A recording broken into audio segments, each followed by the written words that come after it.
Break के बाद स्वागत है आपका और हम बात कर रहे हैं कानपुर हिंसा की। सवाल यह है कि हिंसा के पीछे जो चीजें घटी, जो घटनाएं घटी, आखिरकार उनके पीछे ये साजिश क्या थी, ये पूरी प्लानिंग क्या थी, इस पर हम लगातार चर्चा कर रहे हैं। तमाम खास मेहमान हमारे साथ जुड़े हुए हैं। राघवेंद्र जी, आप ब्रेक से पहले अपनी बात कह रहे थे, इस पूरे मसले पर अपनी बात पूरी कीजिए सर। ठीक है स्वाति जी, ये किस तरीके के लोग होते हैं। विषय हो रही कानपुर दंगे की बात कर रहे हैं, कश्मीर की विषय हो रही है, उपद्रव की बात करें, ज्ञानवापी की। किस प्रकार से ये लोग अपराधियों को डिफेंड करने की बात करते हैं। मतीन भाई किस तरीके की बात कर रहे हैं। अपराधियों को आप लेके चलेंगे। मतीन भाई आप शांत रहिए। आप जो है पत्थर आप लेकर के जाएंगे। इस प्रकार से आप लोग अपराधियों को डिफेंड करेंगे, शर्म आनी चाहिए आपको। अरे कहाँ चले गए? मैंने तो कुछ कहा भी नहीं। इतना ज्यादा आप जो है असलियत को देख करके घबरा गए आप राघवेंद्र जी। सच्चाई जो है देख के घबरा गए। जब आप पकड़े गए तो घबरा गए, चीखने चिल्लाने लगे। इस प्रकार की बात मत करिए। डंडे चलेंगे, पत्थर उठाने वाले पत्थर उठाने लायक नहीं रहेंगे मतीन जी। अच्छा, धमकाइए। आपका तो यही स्टैंड है। आपका तो यही स्टैंड है। आप धमकाएंगे, डराएंगे, लोकतंत्र को खतरे में डाल देंगे आप। मुझे अफसोस है इस बात का कि कश्मीरी पंडितों पे आप जो है हंसते हैं। कश्मीर में जो लोग पलायन कर रहे हैं उस पर हंस रहे हैं आप। शर्म आना चाहिए आपको। समझ में आ जाएगा मतीन जी। इस दुकान में डिफेंड मत किया करिए, कम से कम शर्म तो किया करिए। ऐसे धमकाएंगे आप। सर्कुलेट हो रहे हैं सोशल मीडिया में, 50 सपोर्टर सर्कुलेट हो रहे हैं, दिखाई पड़ रहा है दंगा कौन कर रहा है। तो आप पत्थर आप पहुंचवा रहे हैं ना, सब पत्थर आप पहुंचवा रहे हैं ना। पुलिस वाले घायल है, सुनियोजित तरीके से आप। एक सवाल और भी है कि कानपुर इससे पहले भी कई बार सुलगा है, क्योंकि कहीं ना कहीं ये जो जगह है जहां से हिंसा की चिंगारी बार बार उठती है। सवाल यह है कि आपकी सरकार है, आपकी सरकार पूरे प्रदेश में बुलडोजर चलाती है, यहाँ पर ऐसे लोगों के खिलाफ बुलडोजर क्यों नहीं चला पा रही है आपकी सरकार? चिंता मत करिए स्वाति जी, बुलडोजर चलेगा, फोटो भी चस्पा की जाएगी, रिकवरी भी होगी। पिछले 5 साल उत्तर प्रदेश में दंगा नहीं हुआ था, लखनऊ में एक प्रयास हुआ था, खाल खींच के भूसा भर दिया गया था। अब यही प्रयोग यहाँ पर होगा। इन लोगों ने सोचा योगी आदित्यनाथ बदल गए हैं। श्रीमान जी, वही योगी आदित्यनाथ है जो पिछली बार इन लोगों ने दंगा करने का प्रयास किया गया था, फोटो चस्पा की गई थी, घर पे बुलडोजर चलाया गया था, पैसा भी वसूल किया गया था। यही दोबारा होगा। ये लोग भूल जाएंगे दंगा करना, गुंडाई करेंगे आप। चैनल पे भी बैठ के गुंडाई करेंगे आप। और आगे आने वाले समय में भी एक भी दंगा आप अपनी नाकामियों को जो है गुंडाई करके जो है फ्लॉप करेंगे। सवाल आपसे है सर, इसके पीछे पीएफआई भी जुड़ा बताया जा रहा है, तमाम ऐसे कनेक्शन है जो खंगाले जा रहे हैं पुलिस प्रशासन के द्वारा। इसकी कितनी अहम भूमिका इसमें मान रहे हैं आप, क्योंकि और भी ऐसी चीजें हैं जिनमें पीएफआई की भूमिका मानी गई है? देखिए, PFI popular front of India के बारे में मेरी बहुत जानकारी ज्ञान नहीं है, लेकिन मैं अपनी बात दूसरे तरीके से कहना चाहूँगा स्वाति जी। आपका चैनल बहुत प्रतिष्ठित चैनल है, देश देखता है इसको। बीजेपी के जो असीमानंद टाइप के संत हैं, so called question mark, Pragya Thakur, Sadhvi, Uma Bharti, ऋतंबरा, Pushpen Kulshreshtha, और ये साक्षी को तो मैं भारती नहीं, महाराज नहीं कहता हूँ, साक्षी जहरीले टाइप की भाषण देते हैं तो महाराज बहुत बड़ा शब्द होता है। ये बीजेपी की खाद पानी है, गोबर है, गोबर वाली खाद है, मतलब नहीं जिससे बीजेपी लहलाती है एक तरफ से जाने अनजाने। लेकिन जो भी आपने कहा, एक मतीन साहब हमारे यहाँ हैं, मुस्लिम स्कॉलर, इनकी इतनी देर की बात से मुझे लगा नहीं स्कॉलर है, मुझे लगा ये बीजेपी की यूरिया है। जितनी खाद पानी ये ऋतंबरा और साक्षी महाराज टाइप के लोग देते हैं, उससे ज़्यादा खाद पानी ये देते हैं। इन्होंने कश्मीर शुरू कर दिया। बात हो रही है, ये बीएसपी की सरकार नहीं है स्वाति जी, ये कांग्रेस की सरकार नहीं है और समाजवादी की सरकार नहीं है। ये बाबा बुलडोजर की ज़बरदस्त भारी सरकार है, जिन्होंने अपना एजेंडा जाना अनजाना बता दिया है कि ये एजेंडा है, चाहे कोई भी हो, चाहे कोई भी हो, दंगा, अशांति, कानून व्यवस्था बर्दाश्त नहीं होगी। एज ए पत्रकार मैं कह रहा हूँ, एज ए पार्टी लीडर नहीं कह रहा हूँ। राघवेंद्र जी की भाषा मैंने सुनी, स्कॉलर की भाषा सुनी मैंने।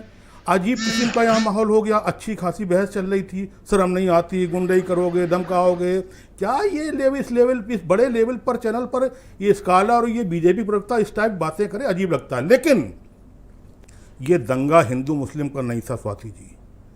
वो भीड़ कहाँ से चली, साफ साफ मैं बता रहा हूँ। सब खबरदार हो जाएं मुस्लिम इरादे के लोग। एज ए पत्रकार, मैं सेकुलर आदमी सुशील दुबे बता रहा हूँ, कि जैसे मदरसे पर सवालिया निशान लगे हैं, वैसे ही अगर इस टाइप से जुमे की जो पवित्र नमाज के बाद अगर ऐसे भीड़ निकलेगी, और सब देख रहे हैं, सब जान रहे हैं, बोले कोई कुछ अपने अपनी भाषा में अपनी अपनी राजनीति के हिसाब से, उनकी मुकद्दर वो जाने, लेकिन जैसे भीड़ चली, हाथे में जाने की, दुकान जाके जाने की कराने की जरूरत क्या थी? अगर यही एक दो हरकतें और हो गई इनके इरादों द्वारा, तो जैसे मदरसे पर सवालिया निशान खड़ा होता है, वैसे ही जुमे की नमाज और मस्जिद पर सवालिया निशान खड़ा होगा। और ये इनको मौका देंगे बीजेपी वालों को, ये बीजेपी की सरकार को चाहे अनचाहे मौका देंगे कि इस पर भी कोई ना कोई वो अजीब सी अपनी सोच लाएं अपने हिसाब से। ये इनका एजेंडा सेट है, 5 साल की बहुमत की सरकार है, और ऐसा नहीं कि कोई बहुत छोटी, बहुत बड़े बहुमत की सरकार है। अब की जो योगी जी का जो कार्यक्रम चल रहा है, वो पूरा प्रदेश देख रहा है, पूरा पत्रकार देख रहे हैं, हम सब लोग देख रहे हैं। अभी तक ऐसा कोई निशान नहीं आया जिस पर सवालिया निशान आए। और ये जो ये दंगा नहीं था, ये दंगा कहना गलत है, इसको हिंदू मुस्लिम दंगा ये था ही नहीं।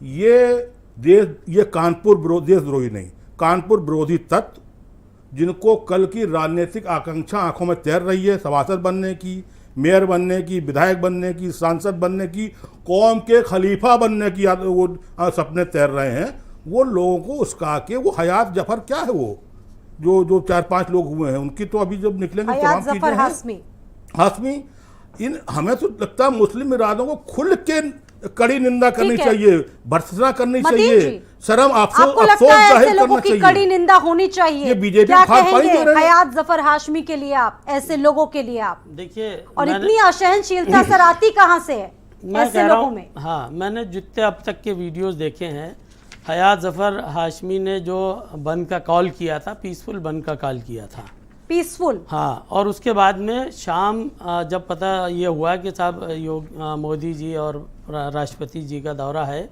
तो उन्होंने बाकायदा उस कॉल को वापस ले लिया। उस कॉल को वापस ले लिया, बाकायदा वहाँ के जो लोग हैं उन्होंने फेसबुक पे भी किया उन्होंने कि साहब ये हम पोस्टपोन करते हैं 5 तारीख के लिए, गालिबन ऐसा। तो ये बंद की कॉल ही उनकी तरफ से, जफ़र साहब की तरफ से हो गई थी। और मुझे लगता है कि वहाँ के पुलिस के जो अधिकारी हैं उन्होंने भी उस बात को एडमिट कर लिया था, और एक किसी चैनल पे शायद उन्होंने इसको कहा था कि जफ़र साहब ने वो कॉल वापस ले लिए। अब ये जो कॉल थी वो बंद की कॉल थी, और वहाँ पर जिस तरह से एक सुनियोजित तरीके से, भाई मुझे ये नहीं समझ में आ रहा है कि जिस तरह से ठेले पे जो पत्थर लाए गए और जिस तरह से वहाँ पर एक तरह से जो स्टोन पेल्टिंग हुई है, वो किस बात को दर्शा रहा है, ये बात बहुत समझने की है। ये जांच का विषय है, जांच होना चाहिए ना। जफर हाशमी जो हैं वो कई ऐसे बार माहौल क्रिएट कर चुके हैं, कई ऐसी जगहों पर उनका नाम भी सामने आया है, यानी कि पुलिस और जो चीजें हैं कहीं ना कहीं उनके पीछे रहती हैं सर जी। चंद्रेश्वर हाथा जो है वो भी इसी तरह का, भाई मैं फेवर नहीं कर रहा हूँ, मैं कह रहा हूँ चंद्रेश्वर जो हाथा है, जहाँ से स्टोन पेल्टिंग स्टार्ट हुई है, उसको भी तो देखना चाहिए ना। एक जांच करके साफ सुथरी बात हो, जो भी उसका कसूरवार है उसको सजा दी जाए। मैं किसी की हिमायत में थोड़ी बैठा हूँ, मैं तो कहता हूँ जस्टिस होना चाहिए, मैं तो कहता हूँ उनका साथ देंगे, मैं तो कहता हूँ जस्टिस होना चाहिए, इंसाफ से काम होना चाहिए। सिर्फ एक तरफ से वहाँ पत्थर नहीं चले, जिस तरह से भी पत्थर चले, सरकार की नाकामियों की वजह से पत्थर चले। सरकार को जब मालूम था कि इस तरह का मामला है, तो ऐसी सेंसिटिव जगह पे, कानपुर जैसा सेंसिटिव इलाका, वहाँ पर उनको पूरा जो है ख्याल रखना चाहिए था। ऐसे व्यक्ति के खिलाफ क्या कार्रवाई होनी चाहिए आपके हिसाब से जी? कितनी कठोरतम कार्रवाई? नहीं, उन्होंने तो वापस ले लिया था भाई, वो कॉल ही वापस ले ली थी। जफर हाशमी ने तो कॉल ही वापस ले ली थी, पुलिस के लोगों ने एडमिट भी कर लिया कि उन्होंने वापस ले ली थी। यानी कि आपके मुताबिक उनका कोई गुनाह नहीं है, वो किसी भी तरीके से इसमें शामिल नहीं है? भाई ये तो जांच करके करे ना, मैं कोई अदालत को थोड़ी ना हूँ कि मैं अदालत में फैसला कर दूंगा। बाजार बंदी की आड़ में हजारों लोगों को जुटाया गया, खुलेआम पर्चे बांटे गए, उसके बाद वापस हो गई ना कॉल तो वापस हो गई थी ना। राघवेंद्र जी, स्वाति जी कैसी बात ये कर रहे हैं, ये चंद्रेश्वर हाथे का नाम दे रहे हैं। भीड़ जो थी, जो उन्मादी तत्व थे, वो चंद्रेश्वर हाथे को घेरने के लिए गए थे। उसमें कुछ लोग बोल रहे थे इनमें जा करके इनकी हत्या कर दो। ये बयान फुटेज में आ रहे हैं भाई, सोशल मीडिया में चल रहे हैं, लोग बयान दे रहे हैं। और कुछ लोगों ने चंद्रेश्वर हाटे का गेट बड़ी मुश्किल से बंद किया, वो व्यक्ति में सामने आ चुका है। ये बता रहे चंदेश्वर हाथों में पत्थरबाजी हुई। हाँ, 10-5 लोगों ने पत्थरबाजी की होगी, अपनी जान बचाने के लिए आदमी हाथ पर नहीं हिलाता है क्या? किस प्रकार से ये डिफेंड करने का काम कर रहे हैं? कम से कम 1 दर्जन फुटेज तो मैंने देखे हैं, उसमें चंदेश्वर हाथे का फुटेज है। कम से कम 1000 की भीड़ दंगा कर रही है, हाथों में बम लिए हैं, पुलिस वाले घायल हैं, लोग अस्पतालों में एडमिट है, पुलिस वाले अस्पतालों में एडमिट है। अब ये बता रहे हैं कि ऐसा नहीं वैसा है। निश्चित रूप से गहन जांच हो रही है, एक आदमी की फुटेज खटका ली जा रही है। अभी कुछ लोग गिरफ्तार हो गए, कुछ लोग और गिरफ्तार होने हैं, उनके ऊपर एनएसए की तरह कार्रवाई होगी और बुलडोजर भी चलेगा, रिकवरी भी की जाएगी। जो इन लोगों ने जनहानि की है, जो धनहानि की है, अराजकता का वातावरण किया है, उत्तर प्रदेश का वातावरण बनाने खराब करने का काम किया है, निश्चित रूप से ये सब दंडित हो गए। और अभी दूध का दूध पानी का पानी 4 दिन बाद होने वाला जा रहा है। 4 दिन में अभी सब रिपोर्ट सामने आ रही है। आज की तारीख में आधे से ज्यादा तथ्य तो वीडियो मोबाइल में अंदर है। साक्षी जो है, जो फुटेज तैर रहे हैं हवा में, सोशल मीडिया में, वो सब आधे से ज्यादा तथ्य तो सामने आ गए हैं। अब ये लोग किस प्रकार से बेहयाई से ये लोग डिफेंड करने लगते हैं, मेरी समझ में तो नहीं आता है। इन लोगों को इस प्रकार की घातक बयानबाजी से बाज जाना चाहिए। जो अपराधी तत्व है, जो अपराध कर रहे हैं, जो उनका संरक्षण दे रहे हैं, दोनों लोग उतने ही अपराधी हैं। इस प्रकार से अपराधी तत्वों को संरक्षण नहीं दिया जाना चाहिए। इस प्रकार से ये लोग बयानबाजी करते हैं। उत्तर प्रदेश में योगी आदित्यनाथ की सरकार है, 4 दिन में अभी सब दूध का दूध पानी का पानी होने जा रहा है। एनएसए की तहत कार्रवाई होगी, घर पे बुलडोजर भी चलेगा और पैसा भी रिकवरी किया जाएगा। बिल्कुल मतीन जी, किसी भी धर्म विशेष से जुड़े हो सकते हैं ये लोग, इस बात से इनकार नहीं किया जा सकता है, लेकिन सवाल ये है कि कुछ लोग विशेष तौर पर देखे जा रहे हैं, जो सीसीटीवी फुटेज है उन पर आपका क्या कहना है? मैं तो वही कह रहा हूँ, जो लोग विशेष तौर पर देखे जा रहे हैं, तमाम एक नहीं तमाम 20 न्यूज़ चैनल्स हैं जिसपे देखे जा रहे हैं, मगर कार्रवाई कहाँ पर हो रही है? सिर्फ एक पक्ष पे। ये कौन सा तरीका, ये कौन सा न्याय है कि हम खुद ही सब फैसला करते हैं, हम ही हाकिम और हम ही अदालत और हम ही सब कुछ फैसला करते हैं, बस ख़त्म करो, बिल्डोजर चला दो, जेलों में ठूस दो, बस। समीर जी, आप बताइए कि नूपुर शर्मा पे क्या हुआ? आपको भी ऐसा लगता है कि वहां पर जो पक्ष के खिलाफ ही कार्रवाई कर रही है सरकार यहाँ पर? स्वाति जी, जो भी अभी ये मुद्दे पे हम बात कर रहे हैं और जो भी हिंसा हुई है कानपुर में, उसकी जांच के लिए समाजवादी पार्टी और मैं खुद भी जो बोल रहा हूँ कि वो जांच होनी चाहिए, और जांच होने के बाद जो भी गुनहगार है उसको सख्त से सख्त सज़ा दी जानी चाहिए, ताकि ऐसी हरकतें दोबारा ना हो। ये हमारा स्टैंड है इस मुद्दे पर, ये हिंसा पे। इसकी जो स्पेसिफिक्स हैं वो जब जांच होगी, जांच चल रही है, हम यही चाहते हैं कि निष्पक्ष जांच हो और जो भी है वो सबके सामने आ जाए, जनता के भी सामने आ जाए, सरकार के भी सामने आ जाए, हर किसी के सामने आ जाए, ताकि उसका जो मोटिव है वो पता चल पाए। तो जैसे जैसे जांच आगे बढ़ेगी वैसे वैसे कार्रवाई आगे बढ़ेगी और जो कुछ है वो सब सामने आ जाएगा, उसका खुलासा हो जाएगा।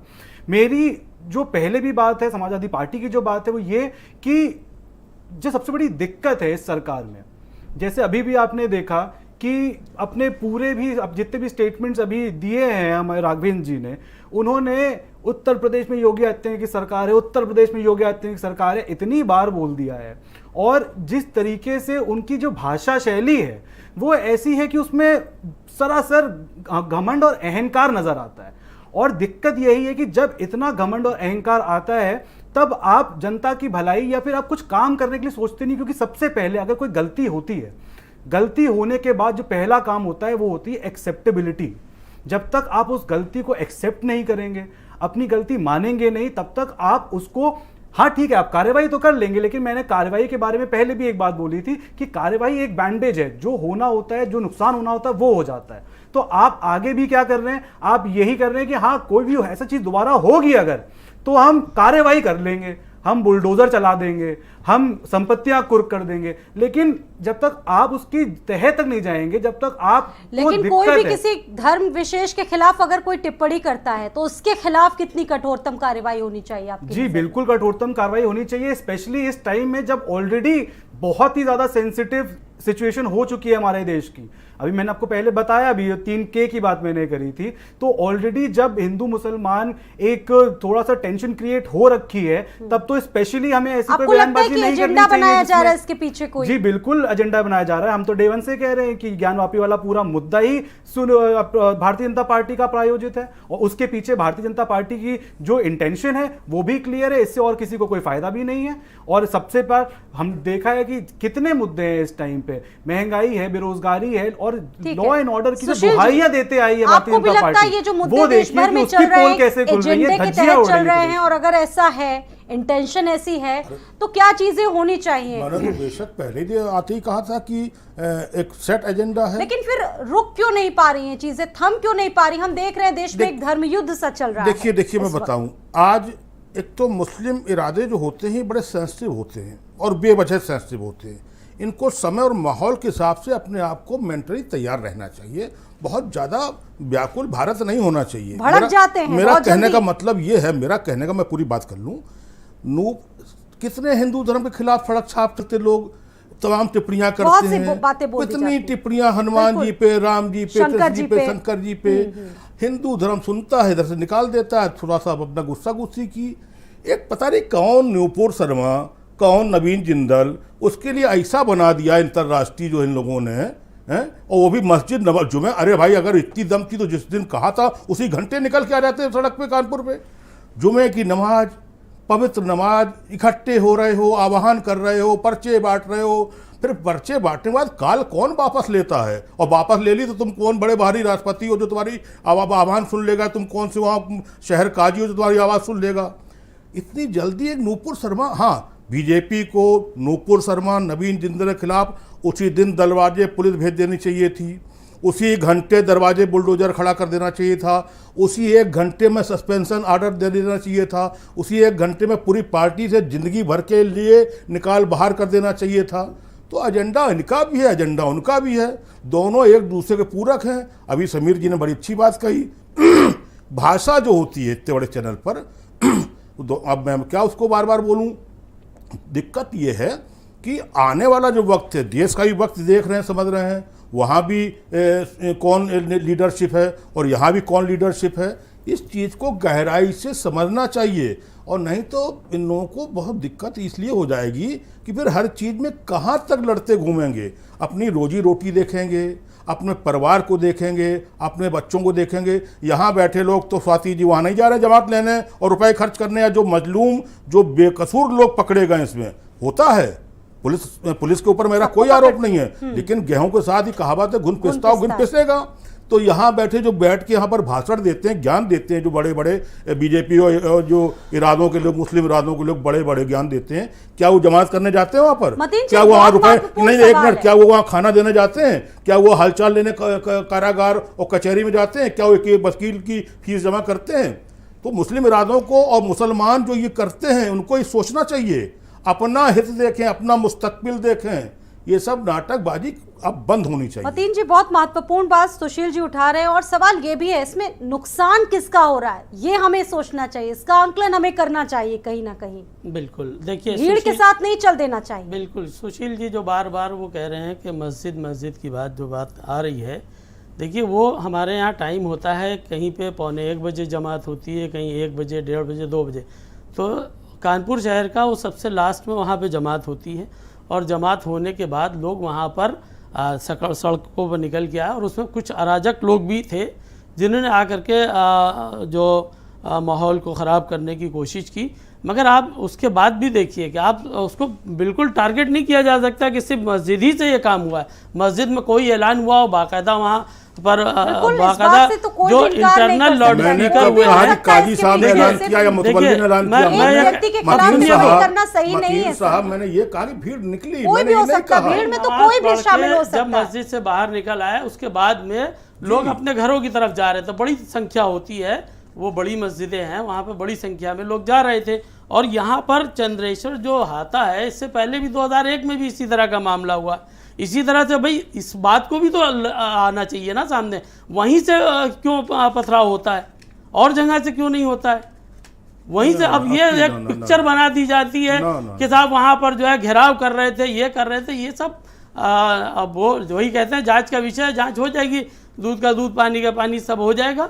ये कोई बाकायदा वेल प्लान करके भाजपा के लोगों ने, मैं कह रहा हूँ नुपुर शर्मा जो है, भाई मैं सारी चीज़ें बर्दाश्त करता, आप मुझे गाली दो, मुझे मारो, मेरे तमाम अहले लोगों को आप उसकी बेहुरमती ये करो, हाशमी मगर है, मोहम्मद हाशमी सल्लल्लाहु जो अलैहि है, वसल्लम की इस शान मामले में में जो जब मुख्य गुस्ताखी मास्टरमाइंड होगी, है, तो उसको 10 मुसलमान अक्टूबर बर्दाश्त नहीं कर 2020 को पाता भी है। इन्होंने बैनर लेकर प्रदर्शन किया था, 2019 में भी एनआरसी के मुद्दे पर खुला विरोध किया था। यानी कि मौके मौके पर इस तरीके का विरोध ये करते आए हैं। सांप्रदायिकता, एनआरसी का विरोध करना देश का विरोध करना है क्या? अगर कोई काम जो हमारे हिसाब से या गवर्नमेंट हमारे हिसाब पे ज़बरदस्ती थोपने की कोशिश कर रही है, अगर हम उसके खिलाफ विरोध करेंगे तो क्या देश का विरोध हो जाएगा क्या? लेकिन लोगों को तो भड़का रहे थे ना, वो कहाँ सीएनआरसी में लोगों को भड़का रहे थे कि बहुत से लोगों को सड़कों पर बुला रहे थे कि आइए आप भी हमारे साथ प्रदर्शन कीजिए आकर के आके। प्रदर्शन करना क्या ये गैर संवैधानिक काम है क्या? क्या संविधान के खिलाफ है क्या काम? भाई हमारे साथ कोई चीज हमें नहीं एडजस्ट कर रही है तो हम उसका विरोध करेंगे ना। सवाल ये है कि संतुलन क्यों नहीं बना पा रही आखिरकार आपकी सरकार, क्यों इतना असंतोष निकल रहा है?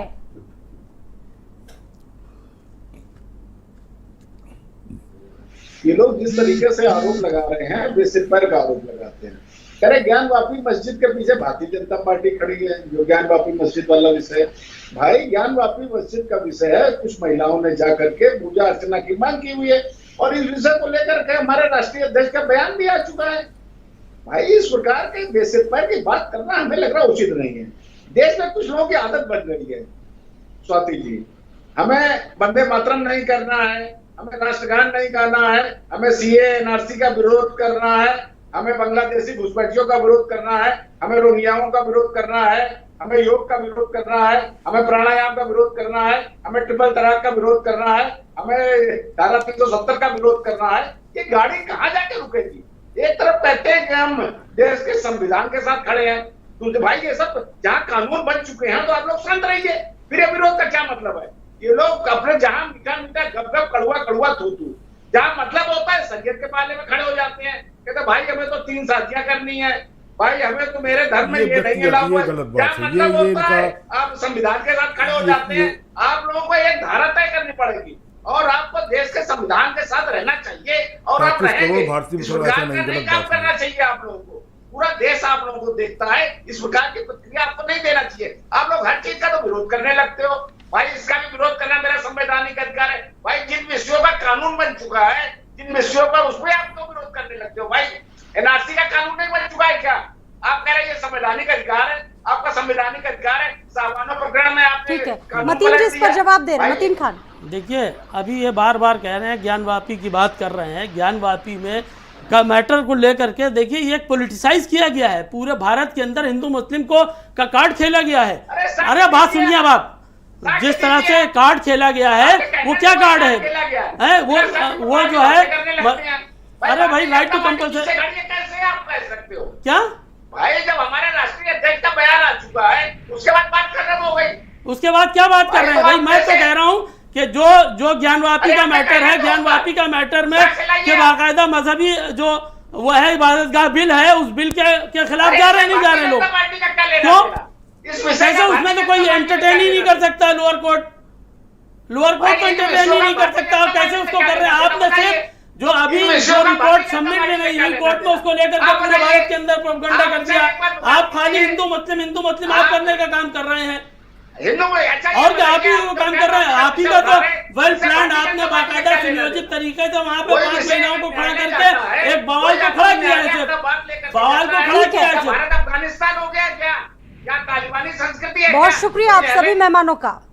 लेकिन सर ये सब हमको सोचना होगा, विचार करना होगा, मंथन करना होगा कि ऐसी घटनाएं अगर घटती हैं तो इसका दोषी कौन है और ऐसी घटनाओं पर हम लगाम कैसे लगाएं ताकि ऐसी घटनाओं की पुनरावृत्ति कम से कम ना हो। फिलहाल कुरुक्षेत्र में इतना ही, दीजिए इजाजत।